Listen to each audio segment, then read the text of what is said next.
Cerita dimulai dengan seorang pemuda berpenampilan lemah dengan kulit pucat dan lingkaran hitam di bawah matanya yang sedang duduk di bangku berkarat di seberang kantor polisi. Dia sedang memegang secangkir kopi di tangannya, bukan seperti daging tikus sintetis murahan yang biasa dia makan. Secangkir kopi ini yang biasanya hanya tersedia bagi masyarakat kelas atas, namun di hari istimewa ini, Sani memutuskan untuk memanjakan dirinya. Bagaimanapun, hidupnya akan segera berakhir. Menikmati hangatnya minuman mewah itu, ia mengangkat cangkir dan menikmati aromanya. Dan kemudian dengan ragu-ragu, dia menyesap sedikit dan langsung meringis. Ah, pahit sekali. Sambil menatap tajam pada cangkir kopinya, Sani menghela nafas dan memaksa dirinya untuk meminum lagi. Pahit atau tidak, dia bertekad untuk mendapatkan hasil yang sepadan dengan uangnya. Seharusnya aku membeli sebagian daging asli. Siapa sangka kopi asli itu menjijikan. Yah, setidaknya itu akan membuatku tetap terjaga. Dia menatap ke tempat tidur dan perlahan-lahan mulai mengantuk. Lalu setelah itu, ia menampar wajahnya sendiri agar tetap terjaga. Benar-benar sebuah penipuan. Sambil menahan kepala dan mengumpat, Sani menghabiskan kopinya dan berdiri. Orang-orang kaya yang tinggal di bagian kota ini melewati taman kecil dalam perjalanan menuju tempat kerja, menatapnya dengan ekspresi aneh. Terlihat kuyu dalam balutan pakaian murahan dengan wajah kurang tidur, kurus dan pucat. Sani memang tidak pantas berada di sini. Bagaimanapun dia adalah orang pinggiran. Selain itu, semua orang tampak sangat tinggi. Melihat mereka dengan sedikit rasa iri, dia melemparkan cangkir berisi kopi itu ke tempat sampah. Cangkir itu meleset dari tempat sampah dengan jarak yang lebar dan jatuh ke tanah. Sani memutar matanya dengan jengkel, berjalan mendekat dan memungutnya sebelum dengan hati-hati membuangnya ke tempat sampah. Kemudian sambil tersenyum tipis, dia menyeberang jalan dan memasuki kantor polisi. Di dalam, seorang petugas yang tampak lelah melirik sekilas dan mengerutkan keningnya. "Apakah kamu tersesat, nak?" "Hei, aku sedang berbicara denganmu." Terdiam sejenak karena fokusnya teralihkan saat mengamati kantor polisi, Sani pun terkejut lalu berdeham. Tidak, aku tidak tersesat." Lalu Sani menggaruk bagian belakang kepalanya dan menambahkan, "Seperti yang diminta oleh petunjuk khusus ketiga, saya di sini untuk menyerahkan diri saya sebagai pembawa Nightmare Spell." Ekspresi petugas itu mendadak langsung berubah dari kesal menjadi waspada. Dia memandang pemuda itu sekali lagi, kali ini dengan intensitas yang menusuk. "Apakah kamu yakin terinfeksi, nak?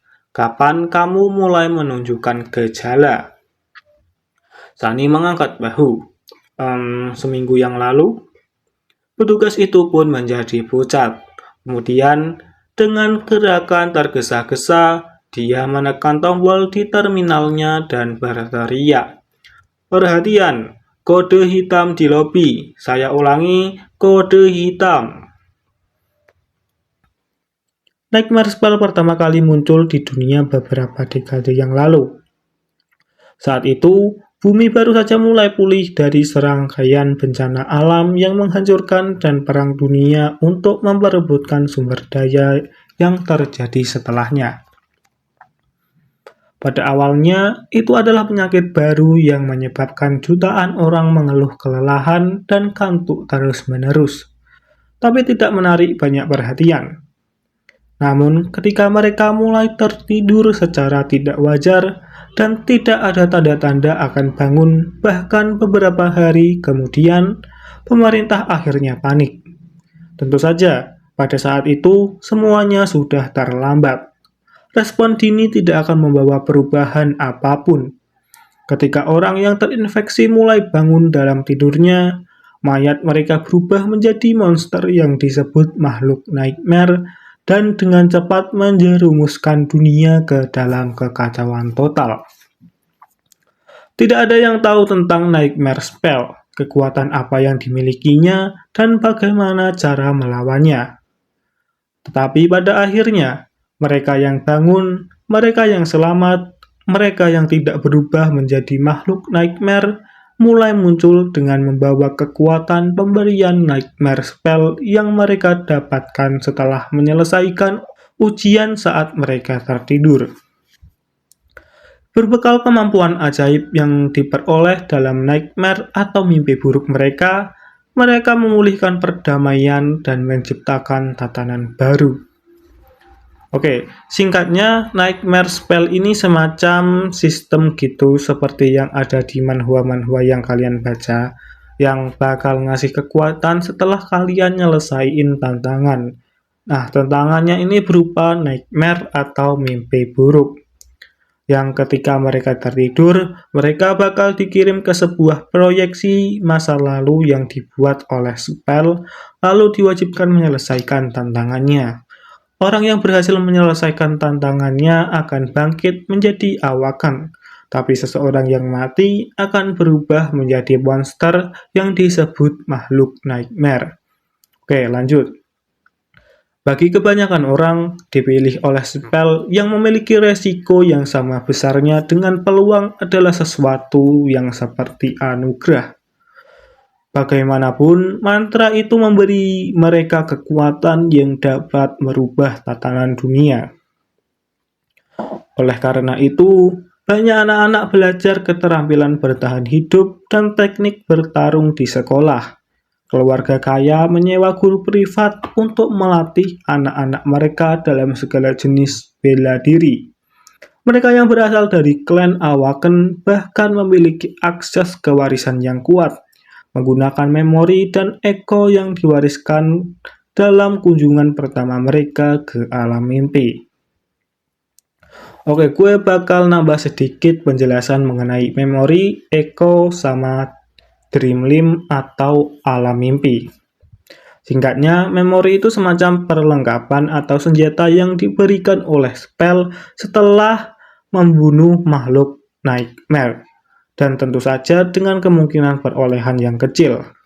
Sedangkan eko sama saja dengan memori, bedanya bukan sebagai senjata tapi sebagai makhluk nightmare, ya kayak dapat pet dari monster yang dibunuh.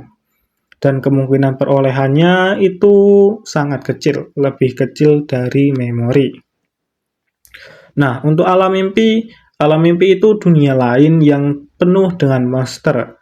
Ya, katakan isekai lah, yang bisa diakses ketika jadi awaken. Jadi ketika awaken itu dalam kondisi sadar, mereka akan di dunia nyata. Tapi ketika mereka tertidur, mereka akan berada di alam mimpi. Oke, lanjut. Terinfeksi oleh nightmare spell memanglah seperti anugerah. Namun bagi Sunny yang tidak punya keluarga, yang hidup di pinggiran dan menghabiskan sebagian besar waktunya mencari makanan daripada pergi ke sekolah, terpilih oleh spell bukanlah anugerah sama sekali. Baginya, itu pada dasarnya adalah hukuman mati. Beberapa menit kemudian, Sunny sudah menguap sementara beberapa polisi sibuk menahannya. Segera, Sunny diikat ke kursi besar yang tampak seperti perpaduan aneh antara ranjang rumah sakit dan alat penyiksaan. Ruang tempat mereka berada terletak di ruang bawah tanah kantor polisi, dengan dinding lapis baja tebal dan pintu lemari besi yang tampak kokoh. Petugas lain berdiri di dekat tembok dengan senapan otomatis di tangan mereka dengan ekspresi muram di wajah mereka. Sunny tidak terlalu memperdulikan mereka. Satu-satunya hal yang dapat dia pikirkan adalah betapa dia ingin tidur. Akhirnya, pintu lemari besi terbuka dan seorang polisi berambut abu-abu masuk. Dia memiliki wajah yang berpengalaman dan mata yang tegas. tampak seperti seseorang yang telah melihat banyak hal buruk dalam hidupnya.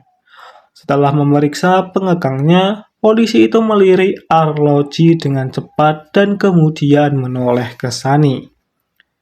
"Siapa namamu, Nak?" Sunny mengerjap beberapa kali, mencoba berkonsentrasi, lalu bergerak dengan gelisah. "Sunless." Polisi tua itu mengangkat alisnya. "Sunless? Itu nama yang aneh." Sunny mencoba mengangkat bahu, tapi mendapat dirinya tak mampu bergerak. "Setidaknya aku punya nama. Dulu, di pinggiran kota, tidak semua orang punya nama."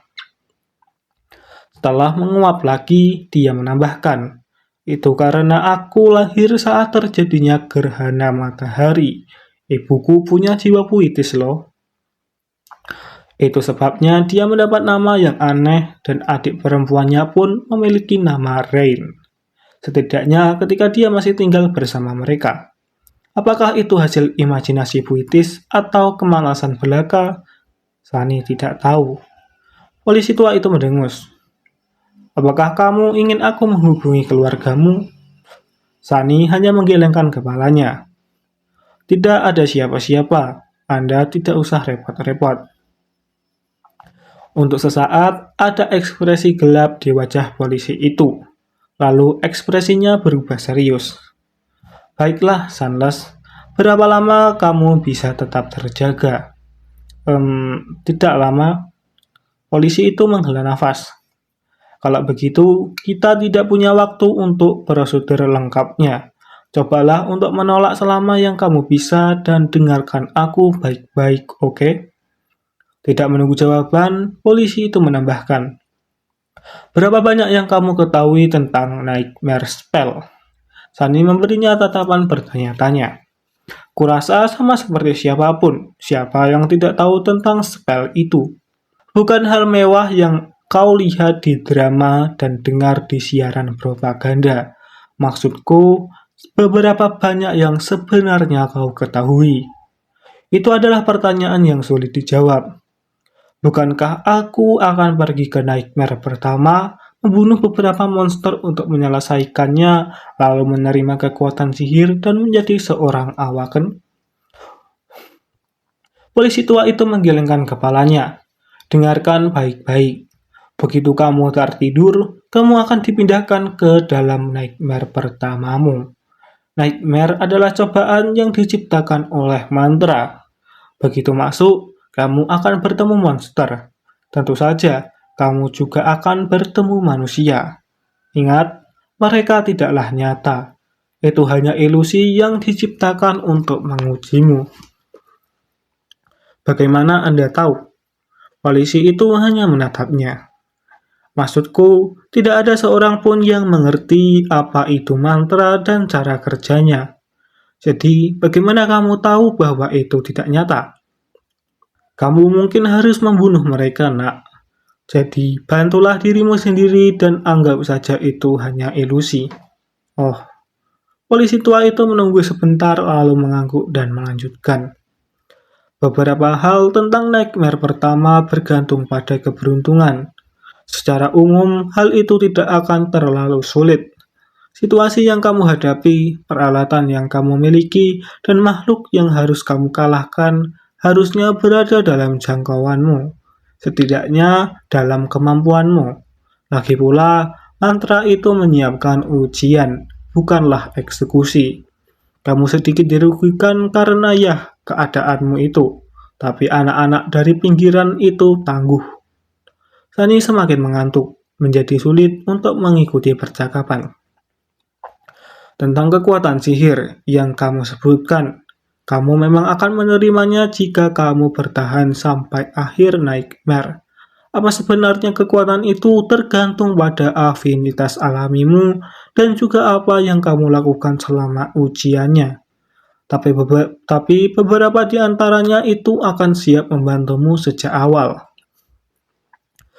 Suara polisi itu terdengar semakin jauh. Kelopak mata Sunny begitu berat hingga ia kesulitan untuk tetap membuka matanya. "Ingat, Hal pertama yang harus kamu lakukan saat berada di dalam nightmare adalah memeriksa atribut dan aspekmu. Jika kamu mendapatkan aspek yang berorientasi pada pertempuran, sesuatu seperti pendekar pedang atau pemanah, segalanya akan lebih mudah. Jika itu diperkuat oleh atribut fisik, maka itu lebih baik lagi. Aspek tempur adalah yang paling umum, jadi kemungkinan untuk menerimanya sangat tinggi. Jika kamu kurang beruntung dan aspekmu tidak ada hubungannya dengan pertempuran, jangan putus asa. Aspek sihir dan utilitas berguna dalam caranya masing-masing. Kau hanya harus pintar dalam hal itu. Sebenarnya tidak ada aspek yang tidak berguna. Ya, hampir saja. Jadi lakukan saja apapun yang kamu bisa untuk bertahan hidup. Jika kamu bertahan, kamu sudah setengah jalan untuk menjadi seorang awaken. Tapi jika kamu mati, kamu akan membuka gerbang bagi makhluk mimpi buruk untuk muncul di dunia nyata. Artinya, aku dan rekan-rekanku harus menghadapinya. Jadi, tolong jangan mati, Sunless. Sunny setengah tertidur merasa sedikit terharu dengan ucapan polisi itu. Atau setidaknya, cobalah untuk tidak langsung mati. Awaken terdekat tidak akan bisa sampai di sini selama beberapa jam. Jadi, kami akan sangat menghargai jika kau tidak membuat kami melawan makhluk itu sendiri. Apa? Dengan pemikiran terakhir itu, Sunny akhirnya tertidur lelap. Semuanya menjadi hitam, dan kemudian dalam kegelapan, sebuah suara agak familiar terdengar. Peserta, selamat datang di Nightmare Spell. Bersiaplah untuk uji coba pertamamu.